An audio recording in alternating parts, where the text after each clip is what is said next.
Okay, yeah, this video is late because I've had to go over it again, but my feelings about the RX-78AL Gundam Atlas have not really changed, not the least of which being the fact that the name Atlas makes absolutely no sense. The arguably most famous mech with the name Atlas, named after the Titan of mythology, mind you, is known for being a huge, unstoppable brick shithouse. So when I hear Gundam Atlas, I think of a big, strong brute the size of the Psycho Gundam, or at least the Ashimar, and buddy, this lanky fella ain't it. I can't help but feel like they mixed up their myths and actually intended to name their aquatic Gundam, whose attachments combine to form a boat, after the Argo, in which case the golden yellow trim would actually make a lot more sense to represent what the Argo was chasing. I mean, the Argo is such an epic story that the fact that Hercules was on it is a footnote.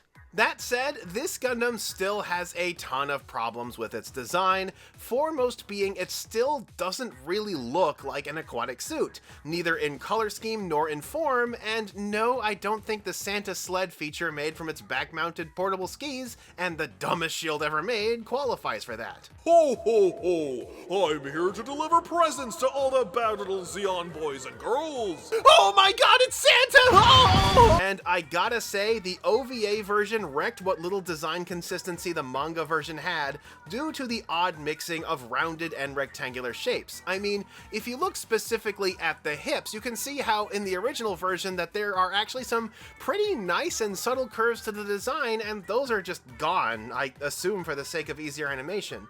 Also, the legs make it look kinda stocky and short.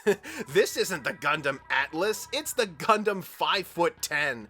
But the real star of this stink show are the balls. Like, the balls that make up the thighs on this thing are why it has 2 sets of elbows and 2 sets of knees.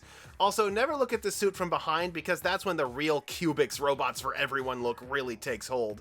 And if the goal was to make a suit that invokes the image of the slimmer, more agile RX-78-2 Gundam, loading it up with all of this heavy crap doesn't really help that image.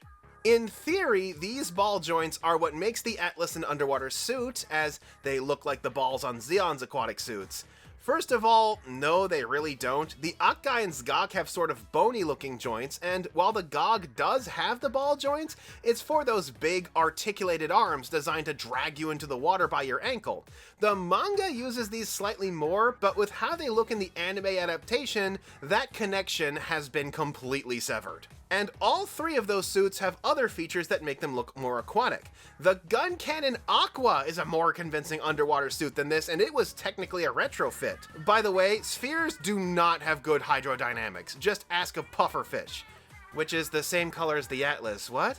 There are also never any surprising moments where it is shown using those unique joints to startling effect, the way you see with the Gog and even the Zgok. We're just told they're good or something. Oh, and apparently the spinal column on the back is because the artist really liked Evangelion. We've got enough Evangelion crossbleed in this franchise right now, thank you. At the end of the day, the Atlas feels like a shallow failure. A bunch of disparate ideas with no real payoff smashed together and given the stolen head of the Wing Gundam. Call it unique all you want, in my book it's a contradictory suit that cannot emergency blow, only blow.